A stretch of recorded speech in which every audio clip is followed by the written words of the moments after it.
अस्सलाम वालेकुम। आज हम कुरान के एक बहुत ही जाने पहचाने किस्से की परतों को खोलने जा रहे हैं। पैगंबर यूसुफ अलैहिस्सलाम की कहानी। हाँ, ये वो कहानी है जो हम में से ज्यादातर लोगों ने कभी ना कभी सुनी जरूर है। बिल्कुल। हमारे पास जो स्रोत है वो इस दास्तान के उस हिस्से का तर्जुमा है जहां कहानी अपने कह सकते हैं उरूज पर पहुंचती है। लेकिन आज हमारा मकसद सिर्फ कहानी दोहराना नहीं है। सही बात है। हमारा मकसद है उस छुपे हुए धागे को पकड़ना जो इस पूरी कहानी को एक साथ पिरोता है। इंसानी कोशिश और तकदीर के बीच का जो गहरा रिश्ता है। हाँ, तदबीर और तकदीर। बिल्कुल। हम देखेंगे कि कैसे हर मोड़ पर किरदार अपनी तरफ से पूरी कोशिश करते हैं, योजनाएं बनाते हैं, लेकिन एक ईश्वरीय योजना हमेशा काम कर रही होती है। तो चलिए इस कहानी के उतार चढ़ाव में छिपे इन सबकों को समझने की कोशिश करते हैं। तो कहानी का यह हिस्सा मिस्र में शुरू होता है। यूसुफ अब कोई मामूली कैदी नहीं बल्कि मिस्र के खजानों के मालिक हैं, एक बहुत बहुत ताकतवर ओहदे पर। और कई सालों के बाद कहत के मारे उनके भाई अनाज खरीदने के लिए उनके सामने आते हैं। और यहाँ सबसे दिलचस्प बात यह होती है कि यूसुफ उन्हें फौरन पहचान लेते हैं, लेकिन वो अपने भाई को पहचान नहीं पाते। आप सोचिए कि वो एक कितना जबरदस्त मनोवैज्ञानिक लम्हा होगा। बिल्कुल। आप सोचिए कि यूसुफ के दिल पर उस वक्त क्या गुजर रही होगी। वही चेहरे जिन्होंने उन्हें कुएं में धकेला था आज उनके सामने फरियादी बनकर खड़े हैं। लेकिन वो गुस्से या बदले की भावना से काम नहीं लेते। उनका संयम देखने लायक है। बिल्कुल नहीं। वो सीधे सीधे अपनी पहचान जाहिर करने के बजाय एक योजना बनाते हैं। वो उनका इम्तिहान लेने के लिए एक शर्त रखते हैं कि अगली बार जब आओ तो अपने सबसे छोटे सौतेले भाई बेन्यामीन को साथ लेकर आना। हाँ, और उनका अंदाज भी बड़ा दिलचस्प है। उसमें एक हुक्मरान की सख्ती भी है और नरमी भी। वो कहते हैं, क्या तुम नहीं देखते कि मैं नाप भी पूरी देता हूँ और मेहमानदारी भी खूब करता हूँ। एक तरह से वो उन्हें लालच भी दे रहे हैं। हाँ, कि अगर भाई को लाएं तो और अनाज मिलेगा। लेकिन साथ में साफ साफ चेतावनी भी है कि अगर उसे नहीं लाए तो मेरे पास तुम्हारे लिए कोई अनाज नहीं है। और यहाँ एक बहुत बारीक हरकत होती है जो उनके किरदार की गहराई बताती है। यूसुफ हुक्म देते हैं कि उनके भाइयों ने अनाज के बदले जो रकम दी है वो चुपके से उनके सामान में वापस रख दी जाए। अच्छा, अब सवाल उठता है ऐसा क्यों किया? हाँ, इसके पीछे कई वजह हो सकती हैं। एक तो ये कि शायद वो उनकी ईमानदारी परखना चाहते थे कि क्या वो ये रकम लौटाने की कोशिश करेंगे। और दूसरा और शायद ज्यादा अहम, वो ये जानते थे कि उनके घर के माली हालात ठीक नहीं हैं, तो वो ये यकीनी बनाना चाहते थे कि उनके पास दोबारा मिस्र आने का जरिया मौजूद रहे। ये उनकी दूरदर्शिता और अपने परिवार के लिए एक छुपी हुई फिक्र को दिखाता है। अब कहानी का कैमरा मिस्र से घूमकर उनके घर पहुंचता है। हाँ, जब भाई वापस अपने वालिद याकूब अलैहिस्सलाम के पास जाते हैं और सारी कहानी सुनाते हैं तो याकूब का जवाब दिल को छू लेता है। वो पुराने जख्मों को याद करते हैं ना। बिल्कुल। वो कहते हैं, मैं उसके बारे में तुम्हारा एतबार कैसे करूं, बिल्कुल वैसे ही जैसे पहले उसके भाई यूसुफ के बारे में किया था। उनका दर्द और अविश्वास साफ छलकता है। यहाँ भरोसे का मुद्दा कहानी के बिल्कुल केंद्र में आ जाता है। याकूब एक पिता के तौर पर अपने बेटों पर भरोसा नहीं कर पा रहे हैं क्योंकि वो एक बार धोखा खा चुके हैं। बिल्कुल। लेकिन एक पैगंबर के तौर पर उनका असल और अटूट भरोसा अल्लाह पर है।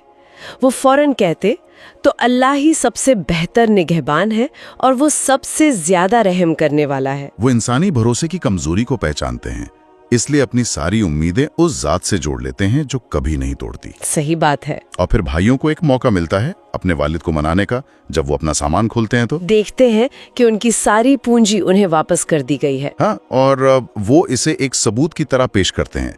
अब्बा, हमें और क्या चाहिए? देखें, हमारी रकम भी हमें लौटा दी गई है, हम अपने भाई की हिफाजत करेंगे। और आखिरकार याकूब उनसे अल्लाह के नाम पर एक बहुत मजबूत अहद लेते हैं कि वो बिन्यामीन को हर हाल में सुरक्षित वापस लाएंगे। इस बातचीत में याकूब एक बहुत अहम सलाह देते हैं जिस पर अक्सर दुनिया भर के विद्वान बात करते हैं। वो कहते हैं, ऐ मेरे बेटो, शहर में एक ही दरवाजे से दाखिल मत होना बल्कि अलग अलग दरवाजों से दाखिल होना। तो ये एक दुनियावी सावधानी है। हाँ, जाहिर तौर पर शायद इसलिए कि एक साथ इतने सारे मजबूत भाइयों का जत्था किसी की बुरी नजर में ना आ जाए, या शायद सुरक्षा के लिहाज से कि सब एक साथ किसी खतरे की जद में ना आए। तो यहाँ से हमें वो सबक मिलता है जिसकी हम शुरू में बात कर रहे थे। एक तरफ वो अल्लाह पर पूरा भरोसा कर रहे हैं, लेकिन दूसरी तरफ अपने बेटों को दुनियावी अक्ल इस्तेमाल करने की सलाह भी दे रहे हैं। ये तवक्कुल और तदबीर के बीच का संतुलन है। बिल्कुल सही। और वो ये भी साफ कर देते हैं कि उनकी ये तदबीर अल्लाह की मर्जी को नहीं टाल सकती। वो कहते हैं मैं अल्लाह के मुकाबले में तुम्हारे कुछ काम नहीं आ सकता, हुक्म सिर्फ अल्लाह का चलता है। ये गहरा सबक है। अपनी तरफ से बेहतरीन कोशिश करो, अपनी अकल का इस्तेमाल करो, लेकिन आखिरी नतीजा अल्लाह पर छोड़ दो। यही ईमान का सार है। खैर, भाई बिन्यामीन को लेकर मिस्र पहुंचते हैं। अब यूसुफ की योजना का अगला और शायद सबसे पेचीदा हिस्सा शुरू होता है। वो अकेले में अपने सगे भाई बिन्यामीन से मिलते हैं, अपनी पहचान जाहिर करते हैं और उसे दिलासा देते हैं। ये एक बहुत ही भावुक और खुफिया मुलाकात रही होगी। और यहीं से वो अपनी योजना को अंजाम देते हैं। वो अपने मुलाजमों से कहकर बादशाह का खास प्याला बिन्यामीन के सामान में रखवा देते हैं। और जैसे ही भाइयों का काफिला शहर से निकलता है, एक मुनादी ऐलान करता है, ए काफिले वालों, तुम लोग चोर हो। उन पर चोरी का इल्जाम लग जाता है। अब यहाँ सुनने वाले के जहन में एक सवाल उठ सकता है हाँ, कि ये तो एक तरह का धोखा हुआ, एक जाल बिछाया गया। यूसुफ जो एक पैगंबर हैं, वो ऐसा कैसे कर सकते हैं? ये एक बहुत जरूरी नुक्ता है और स्रोत इस सवाल का जवाब सीधे सीधे देता है। वो इसे इंसानी धोखा नहीं बल्कि अल्लाह की तरफ से एक तदबीर कहता है, एक खास योजना। अच्छा, आयत में साफ लिखा है, इस तरह हमने यूसुफ के लिए तदबीर की। अब ये तदबीर क्यों जरूरी थी? क्योंकि मिस्र के शाही कानून के मुताबिक चोर को सजा तो मिलती, लेकिन उसे गुलाम बनाकर नहीं रखा जा सकता था। और यूसुफ अपने भाई को अपने पास रखना चाहते थे? बिल्कुल, लेकिन मिस्र के कानून के तहत ये मुमकिन नहीं था। अच्छा, तो यहाँ दो अलग अलग कानूनी निज़ाम मतलब लीगल सिस्टम्स काम कर रहे थे।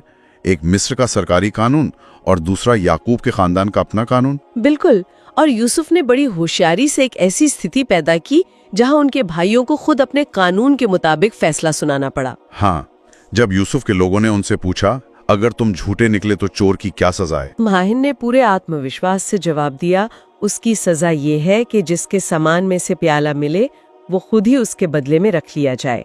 हम जालिमों को यही सजा देते हैं। तो अनजाने में उन्होंने यूसुफ को वो कानूनी हक दे दिया जिसकी उन्हें जरूरत थी। ये इंसानी समझ से परे एक बहुत बारीक और गहरी योजना थी। जब तलाशी होती है और प्याला बेनियामीन के थैले से निकलता है तो भाइयों पर जैसे पहाड़ टूट पड़ता है। उनका वो सारा आत्मविश्वास खत्म हो जाता है।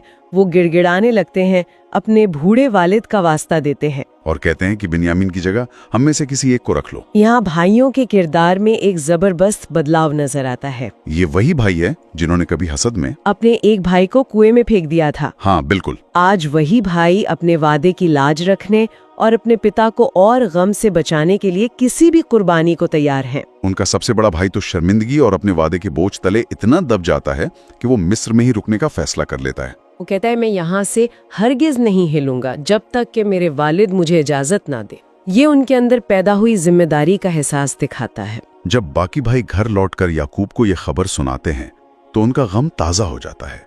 यूसुफ का गम तो था ही, अब बिन्यामीन की जुदाई। वो सदमा भी उन्हें तोड़ देता है। स्रोत में आता है कि रंजो गम की शिद्दत से उनकी आंखें सफेद हो गईं, मतलब उनकी बीनाई जाती रही। लेकिन इस इंतहाई दुख और नाउमीदी के आलम में भी उनका ईमान नहीं डगमगाता। और वो एक ऐसी बात कहते हैं जो सब्र की इंतहा है।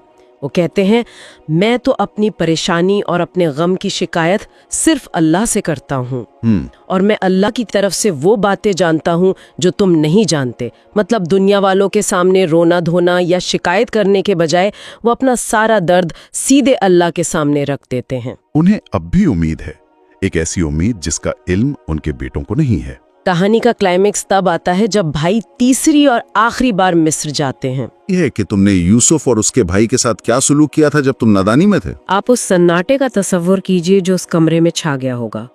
भाइयों का सदमा, उनकी शर्मिंदगी, उनका खौफ। वो हकलाते हुए पूछते हैं, क्या तुम्हें यूसुफ हो? और यूसुफ जवाब देते हैं, हाँ मैं यूसुफ हूँ और ये मेरा भाई है।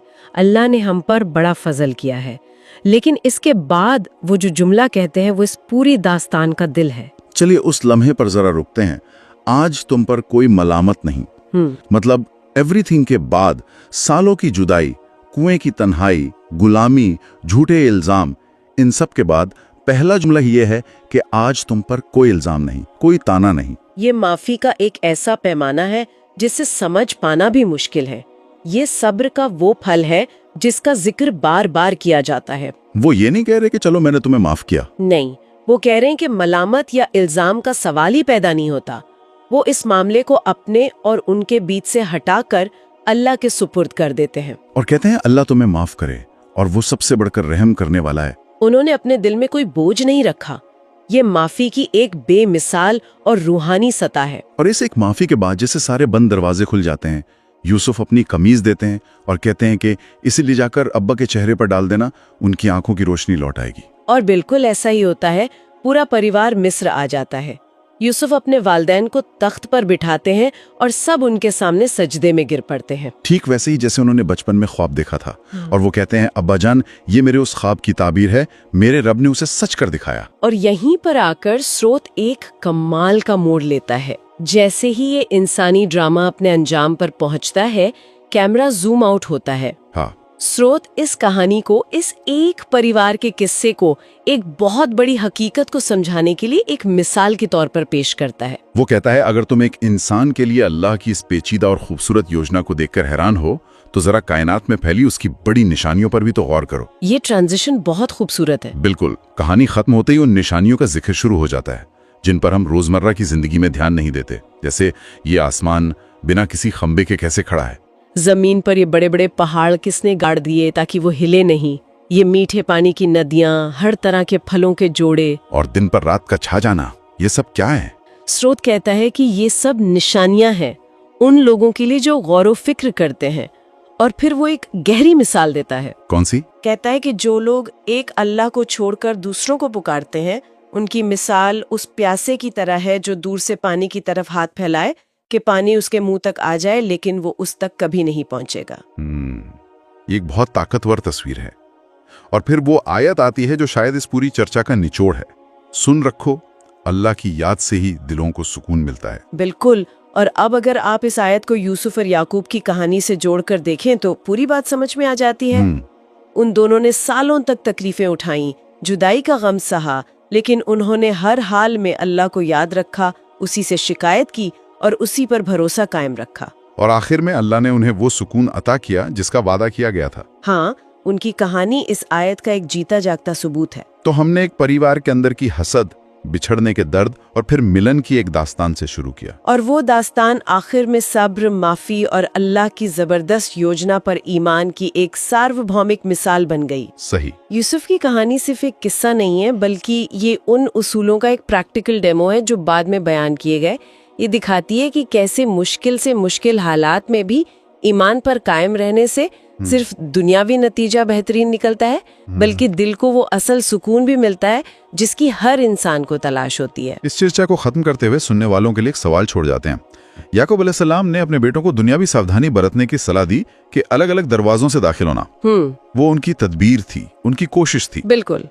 लेकिन उन्होंने साथ में ये भी कहा कि हुक्म तो सिर्फ अल्लाह का ही है। यह हमें सोचने पर मजबूर करता है कि हम अपनी जिंदगी में अपनी कोशिशों, अपनी योजनाओं और तकदीर पर अटूट भरोसे के बीच ये संतुलन कैसे कायम करते हैं। कहाँ पर हमारी कोशिश की हद खत्म होती है और कहाँ से भरोसे की शुरुआत होती है। ये एक ऐसा सवाल है जिसका जवाब शायद हर किसी को अपने सफर में, अपने हालात में खुद ही तलाश करना पड़ता है।